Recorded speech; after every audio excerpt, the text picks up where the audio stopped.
Chris, in economic times like these, what are some financing strategies that founders should consider now? And I'm going to ask this terrible question.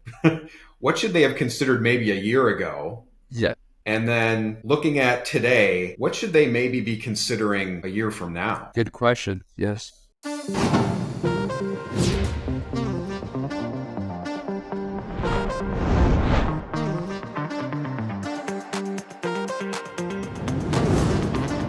Hello, everyone, and welcome to the Fractional Executive Podcast. I'm your host, Ryan Kauth. The podcast is for owners of small businesses of $500,000 to $10 million in annual revenue whose growth has plateaued. Please like, subscribe, and follow the podcast, and that way we can grow the show, and then we can get great guests on here like Chris coming up. And that will help you then grow your business. Our guest today, we're fortunate to have, is Chris Moreno. He's the founder of GoKapital, a business lending and real estate financing platform. GoKapital streamlines the application process, which is always good, and offers a variety of lending options to borrowers nationwide. Now, prior to founding GoKapital, Chris served as an analyst at BlackRock and some other private investment groups. He also spent time in municipal finance and at the U.S. Department of Labor, Bureau of Labor Statistics. Chris, thanks for joining us today. I really appreciate it. Likewise, Ryan, thank you very much for having me. It's a pleasure to be on your show. Chris, I'm always interested in founder stories and their backgrounds. How did you work at the Department of Labor, and how did your work in municipal finance and then as an analyst of investments and trading and deal management, how did that all prepare you to be a founder? Yes, that's a very good question, Ryan. So I have always had an interest in finance. And I was fortunate enough to have been offered as an internship at both the municipal department, mayor's office, and finance department, and then later on in Washington, D.C. For the Bureau of Labor Statistics within the Department of Labor. Did receive an offer to return, but as being that it's in the public sector, it's very different type of environment than the private sector.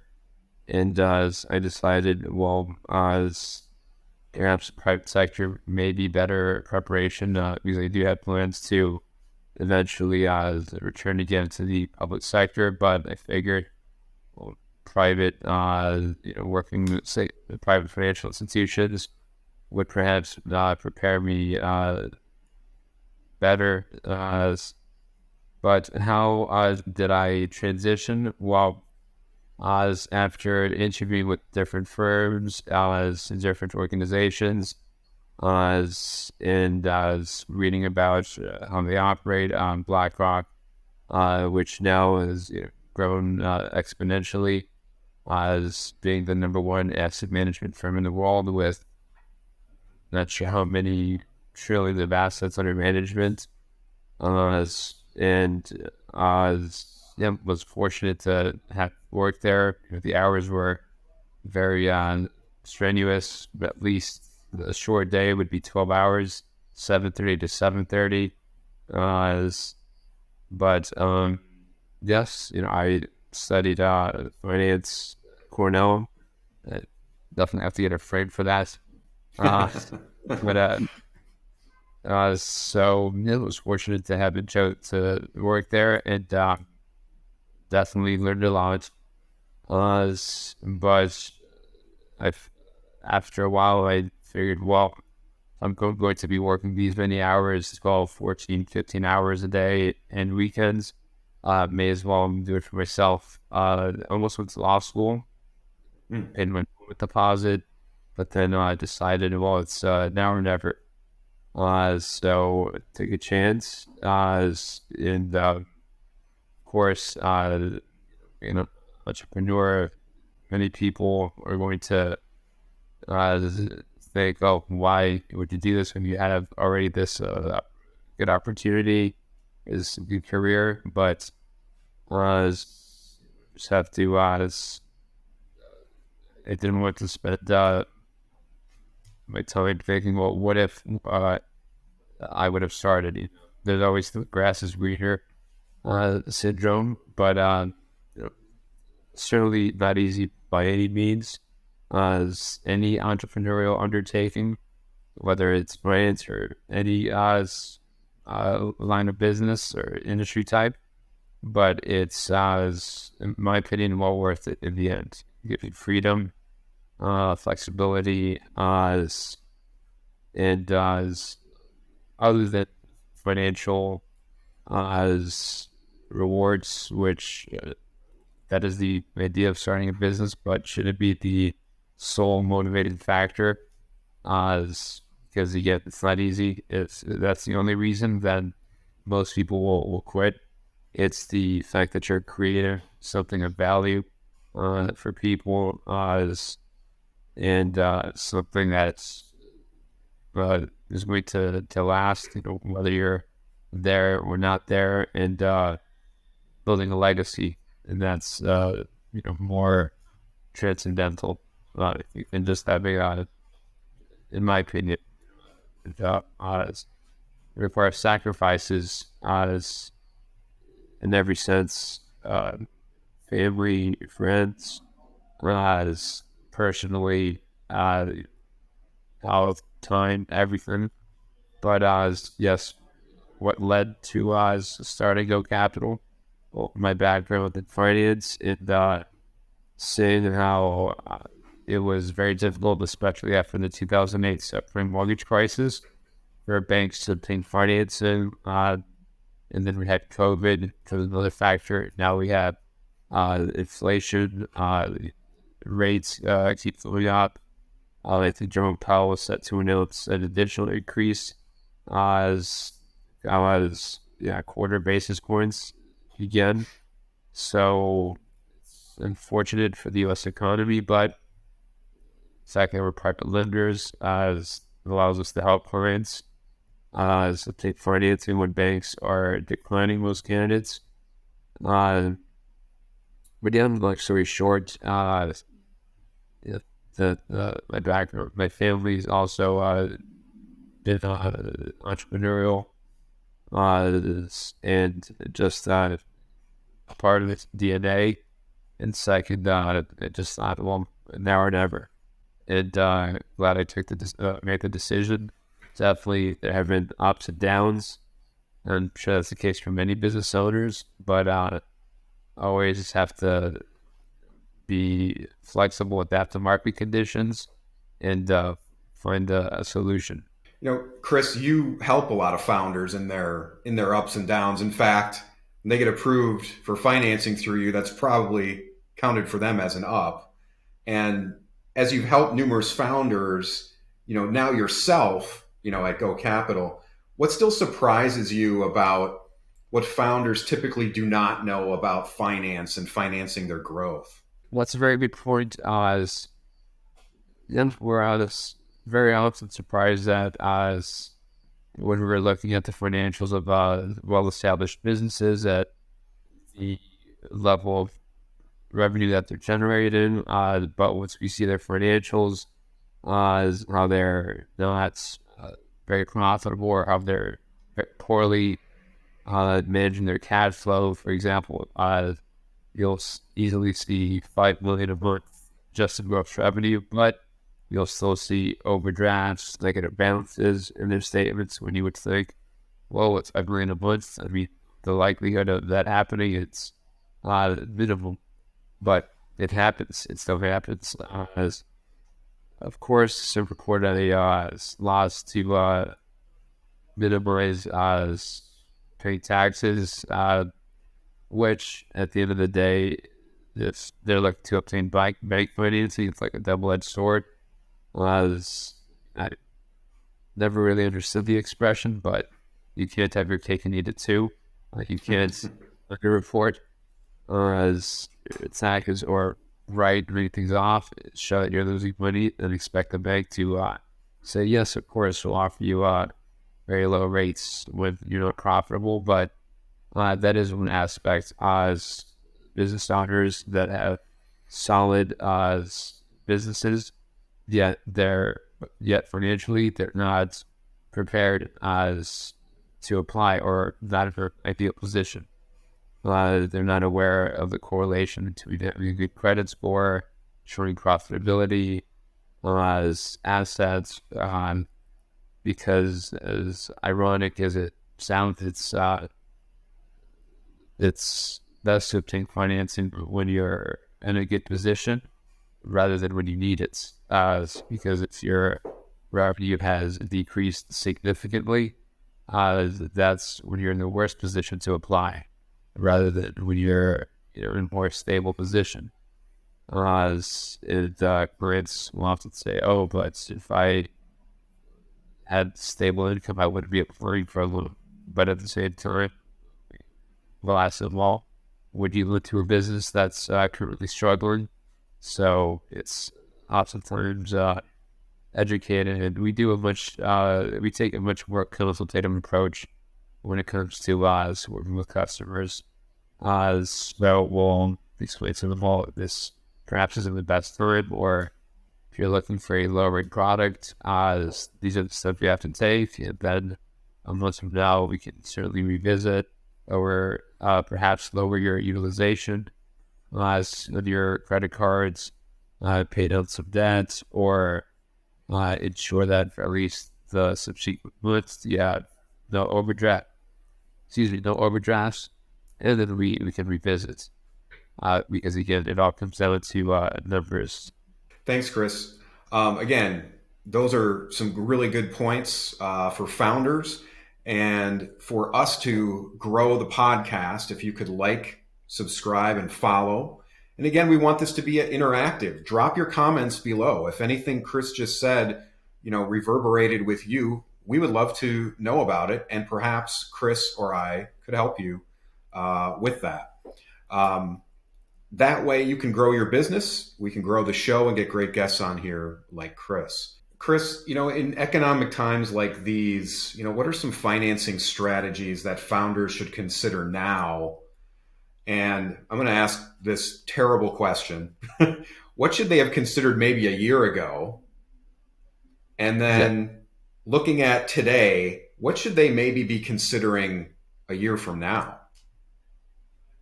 Good question. Yes. Well, they always say hindsight is 2020. As a year ago, even now there's one more program, the ERC, like tax credits, but definitely a year ago, would have encouraged business owners to take advantage of the multitude of government financial stimulus programs, such as the EIDL, the SBA emergency injury disaster, the economic injury disaster relief program, as well as the PPP program, which we facilitated quite a bit of the Paycheck Protection Program.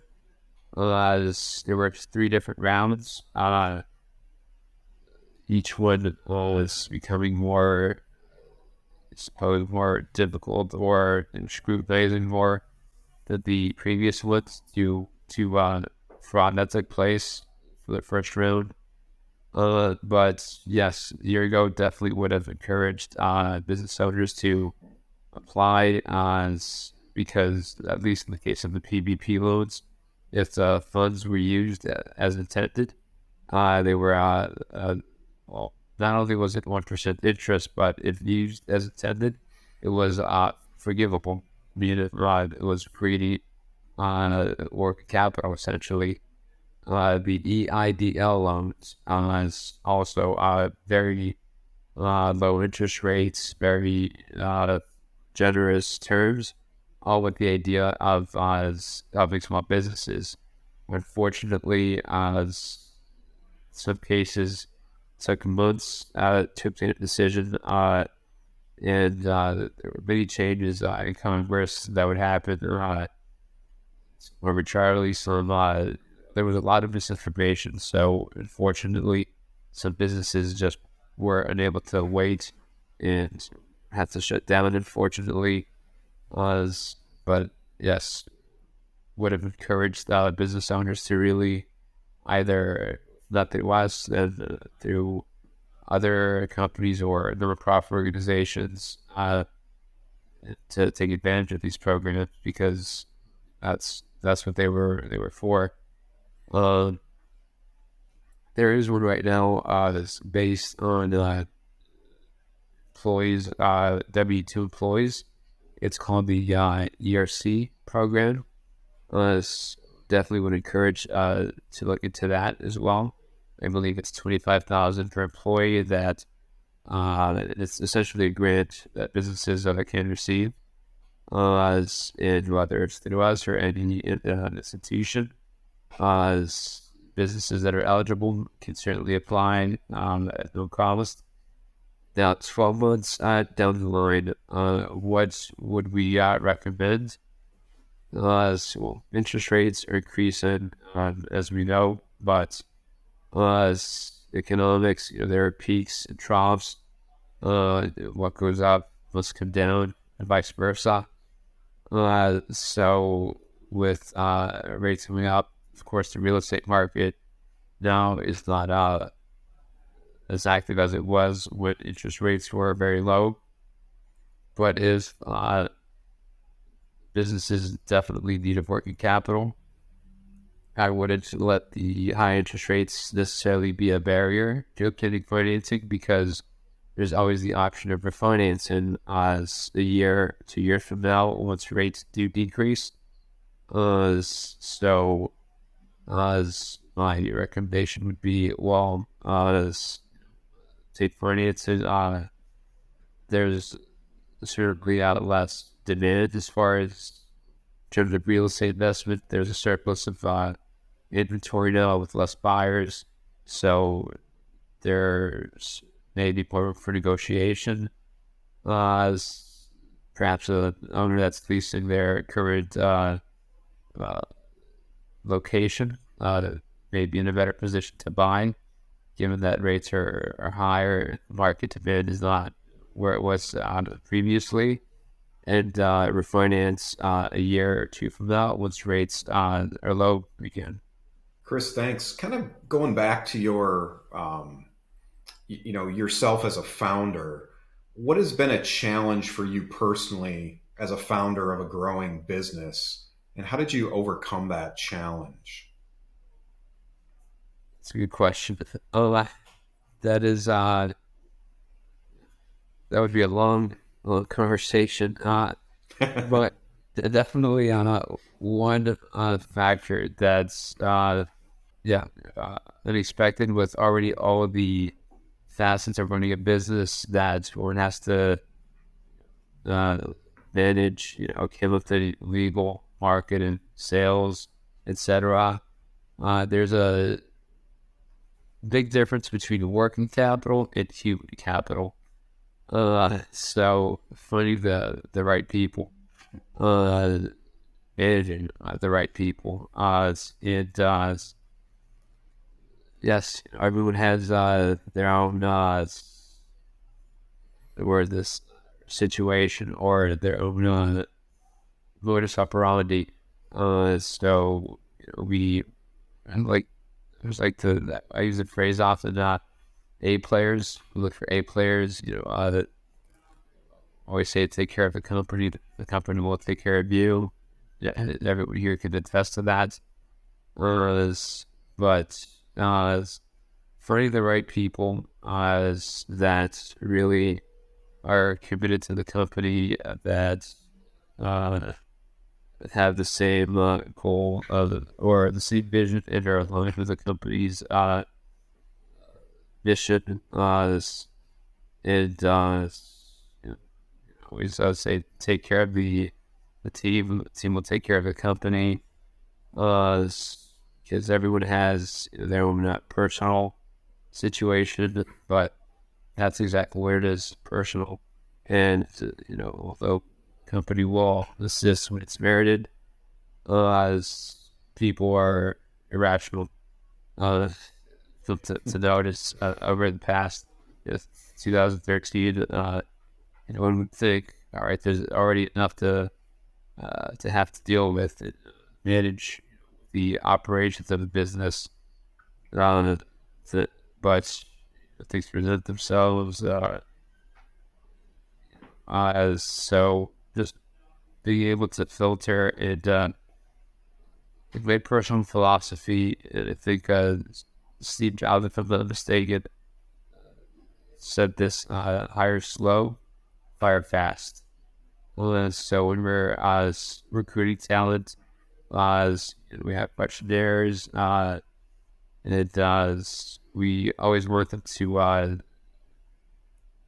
see the work environment, so that they know, all right, this is how we operate, and all the team, everyone help each other out regardless of the department that they're in. But at the end of the day, it is a business.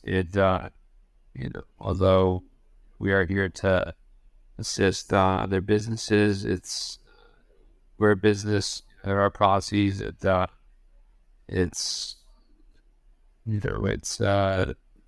system. It does. At this point, it's been almost 11 years. So, when people come and just arbitrarily decide to, do things my way, that's not how it works. Surprised that people are surprised when they think that they're coming to a company and the company's supposed to adjust itself to their preferences when it's the other way around. But yes, attracting the right talent, retaining the right talent, I would say that has been one of the most surprising or unexpected facets of operating a business. Human capital, people, but yes, once we find the right people, they rarely leave. But that's why we hire slow, fire fast, because there are certain behavioral patterns that after a while you just know this person is going to present problems, and it's just not a good fit. And it's never pleasant, but we do everything possible to ensure. But if it's not a good fit, then it's mutual. We also look at to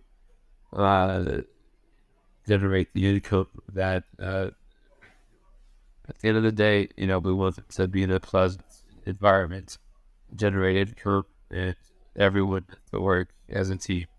But if that person isn't able to be part of the team, then have to do what's in the best interest of the company. Chris, if there are founders that are on the fence about financing their growth, what should they consider that they may not have thought of yet? Many business owners, especially when it comes to alternative lending or just financing in general, they may be very well versed in their line of business, whether they're manufacturers, distributors, what have you, but not be familiarized with the different aspects that are analyzed when it comes to obtaining financing, whether it's the credit score, cash flow, collateral, etc. So analyzing the implications of, well, what kind of return is this going to generate? I'm not an accountant, so this would be something to consult with a CPA. But are there tax write-offs, or what are the implications tax-wise, as in terms of the interest or depreciation? Maybe in the case of equipment financing. So while it may seem quote expensive initially, depending on how it's treated tax-wise, again, I'm not an accountant, this would be a question for an accountant. It may work out to be less expensive than initially you know, it then it initially comes across. So factors such as those and forecasting. All right, well, if the cost of working capital is this, as in say I buy in bulk from a distributor and will receive a discount of X amount, in the long run, is this going to help my business establishing this relationship with a particular vendor? As even though initially it'll apparently or appear causes more expensive, or does the long run value add of having this relationship and then subsequent discounts on purchasing inventory, is that going to outweigh the cost of the initial cost of capital? Because typically, as you build a business relationship with a lender, albeit conventional or private, and demonstrate a positive payment history, terms usually will be more favorable as once you work with a lender, show that you have a stable and positive financial history, no mispayments, stable or increasing income, etc. So factors such as those. Good. Chris, really appreciate you being on today. I want to give you some time to let the audience know how to get a hold of you and then talk about any projects that you're working on. So projects that we're currently working on, we're expanding to the European market. Right now, the UK is in 8 additional European countries, but doing everything a step at a time. Not we'll go crazier than I already am. It yes, constantly looking for the right talent. Certainly with COVID, that's brought about many changes. Because our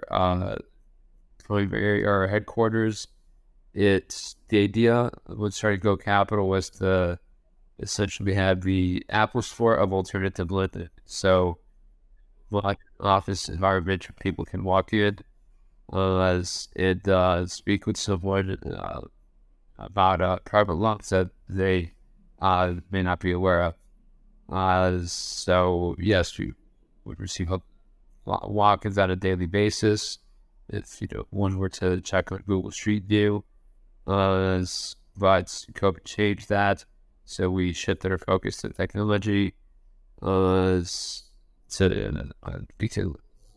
everything is about the customer experience and facilitating the process, whether it's in English or Spanish. But as we can always be reached online, www.gokapital.com. Chris, thank you so much. Really appreciate the offer to the audience. And again, we're an interactive show. So if you have comments or questions for Chris or myself, please drop them below. And again, please like, subscribe, and follow the show so that we can grow the show, have great guests on here like Chris, and then you can grow your business. My name is Ryan Kauth, and I'm the host of the Fractional Executive Podcast. The podcast is produced by Influencer.tv, Adam Marino, Mark Livingston, and Chris Drees.